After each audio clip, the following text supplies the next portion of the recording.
Welcome to Shop Talk, Fall Edition. Fall Edition. Leaves are changing. The crisp breeze is in the air. We took a little bit of summer vacation too.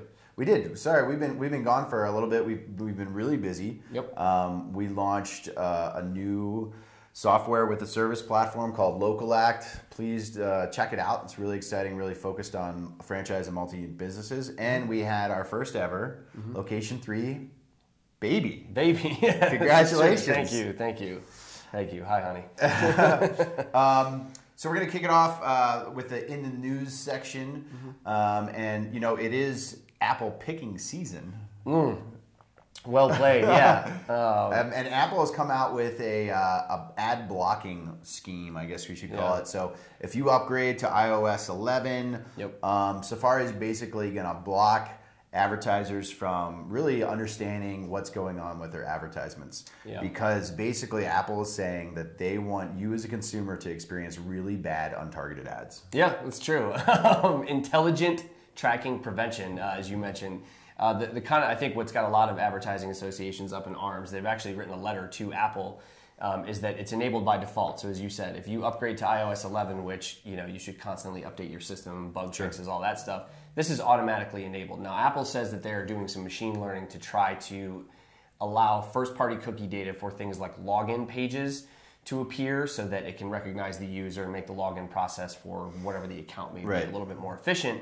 But it's also potentially completely disrupting kind of that advertising workflow for the consumers. So while we see kind of every other advertising platform, ad tech, trying to make ads smarter, better for the consumer, Apple's going the other way. DoubleClick has just come out saying that they know that this is a problem, and what they're going to be doing is using some machine learning to estimate conversions on Safari. So there's already some workarounds happening.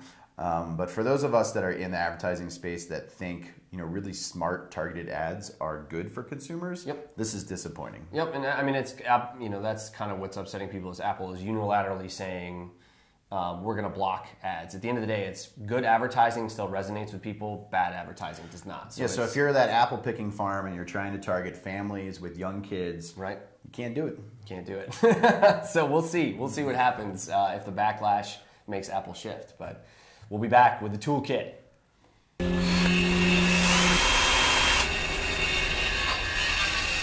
We are back with the toolkit. Speaking of good advertising, as marketers, what we're always trying to get to is how to make better advertising, and certainly for our client partners, how to create advertising and spend budgets accordingly that are going to allow their ads to convert a little bit more. So Google Attribution, big news in our world. Yeah, so recently they kind of put up a post that said, hello, Google Attribution. And attribution inside of Google is not new. If you have Google Analytics, you have access to this right now. Basically what this release is just a more robust version of Google Attribution. And basically attribution is just trying to assign credit where credit's due to say, hey, this interaction caused this conversion. Like right now, if you're doing kind of the basic out-of-the-box solution, it's last click. So you do 4 searches and see 3 ads and click on a Facebook ad and then do a brand search direct. That brand search gets all of the credit, and it really does a really poor job of really understanding that mix. So we've talked about attribution here a lot. This is exciting. For me, it is a little bit, I don't exactly understand what's new, right? Because it's been in there. I think it's just more of an integration with AdWords and DoubleClick. So if you are in this beta, you're going to be seeing some advanced tools. But what's really kind of interesting is that it's Google is once again kind of pushing this, right? They're kind of the article in Search Engine Watch says, Google's playing sheriff basically because no one else is. And I don't think it's a coincidence that Facebook's ad dollars are going through the roof. And what we've talked about here in the past is if you rely just on Facebook's data, you're going to think that Facebook is killing it.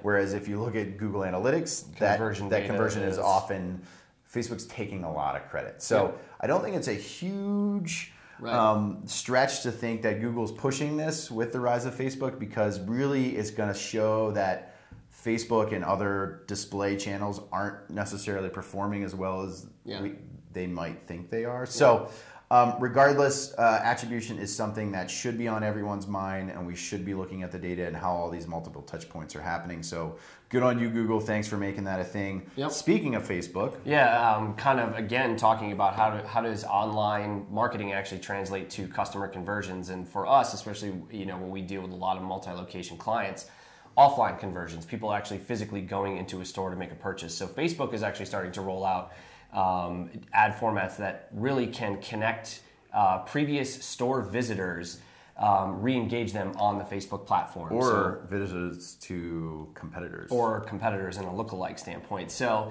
really it's another step forward in trying to connect the online world and the marketing and the dollars that go into it with ultimately offline conversions, or it's kind of like offline remarketing in a lot of ways. So think about this. You're Denny's. Yep. You could do a campaign on Saturday mornings for everyone that last week was at IHOP. Exactly. So it's interesting that that's the tack they're taking.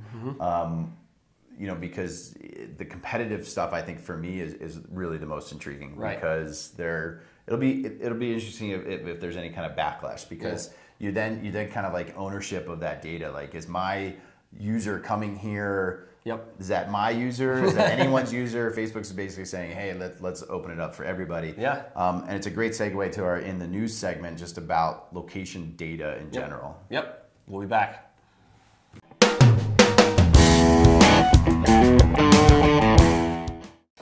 All right, back with the UpVote. We've talked a lot about kind of attribution already today and really making sense of all the marketing data. Transparency, I think, is really at the heart of everything that we're talking about. So I think the UpVote this month kind of gets to it's transparency. It's perfect timing with the Facebook conversation, because one of the underlying things of that is that the data is right. Right. Exactly. So Facebook's saying we could target everybody that was in Denny's last week. Well, how do they know they were in Denny's? Were they next door to Denny's? How are they actually getting that information, and is it accurate? So our UpVote this week comes out of the 2017 Place Conference put on by the LSA, which I think needs to change their name. Local Search Association is too narrow. They focus on everything is local. I've heard that before. And Thomas Walle, sorry, I'm probably gonna of Unacast, basically kind of led a discussion around data transparency into the data, and not so much data accuracy, but really like data confidence. So when we go out, whether it's through Google, through Facebook, through DBM, which is giving away refunds like crazy for bad data. True. How confident are we that when you say I'm targeting this person in this location, I'm actually getting it, right? Is it through the Wi-Fi? Is it through apps? Is it through whatever? There was a recent test put on where they targeted Houston during post-hurricane when there's literally no internet, and the buy still said they got as much impressions as like somewhere in Portland. So there is a little bit of an unknown here. We're still we're in a relatively new space here, where when we want to target a location, our confidence level is not super high. We'd like that to be higher, to know that this actually hit that location. So shout out to Thomas for really bringing this to the attention of everyone at that conference, and hopefully we see this progress to a more confident data set. Absolutely. Well, it's good to be back. Yeah. Fall's in full swing. Pumpkin spice everywhere. Football season, playoff baseball. Hopefully the Red Sox continue to play well. Sorry. Yeah, good to be back. Good to see you. Hope you enjoyed it. Talk to you next time. See ya.